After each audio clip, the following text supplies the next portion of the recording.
শোনো, আমরা বৌমা না, আমরা বোমা। আমরা আমাদের বরের মুখের ওপর ওদেরই মার নামের বদনাম করার দম রাখি। এই তোমার মা নিজেকে কি ভাবে? তোমার মা একটা দজ্জাল মহিলা। আমার শাশুড়ি মাঝে মাঝেই আমাকে শোনায় আমার ছেলের জন্য তো দূর দূর থেকে সম্বন্ধ আসতো।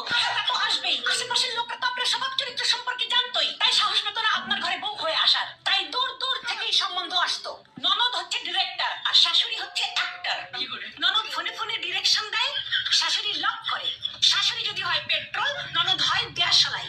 তবে ঢোল তবলা বাদক স্বামী হয়। যার কথাই শুনবেন খাসবেন তো ওই মালটাই। প্রত্যেকটা শাশুড়ি বলবে, ও মা এটাও শিখে আসো নাই, ও মা তোমার মা এটাও শেখায় নাই। শোনেন, ওটা আমার বাপের বাড়ি, কোনো স্কুল না। আবার শিখে ফেলে দিলে এটাও বলবে, আমরা তো এরকম করি না, আমাদের তো এরকম হয় না, এটা রান্না হয়েছে, এই ছিরি এটাও পারো না। আরে এত সমস্যা যখন নিজে গিয়ে করেন, বৌমা বাড়িতে আসার পর দেখবেন ওরা আর কোনো কাজ করতে পারে না। তাহলে আগে এই কাজগুলো কে করতো? আমি বুঝি না ওই শাশুড়ি নাকি স্কুলের প্রিন্সিপাল।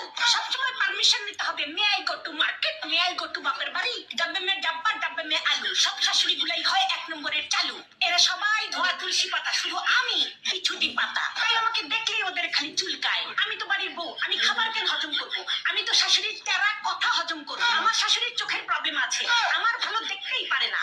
কানেও প্রবলেম, আমার প্রশংসা শুনতেই পারে না। পেটেও প্রবলেম আছে, আমার খুশি হজমই করতে পারে না। বিয়ের আগে মনে হতো শাশুড়ি কি ভালো, ওই যে বললাম মনে হতো।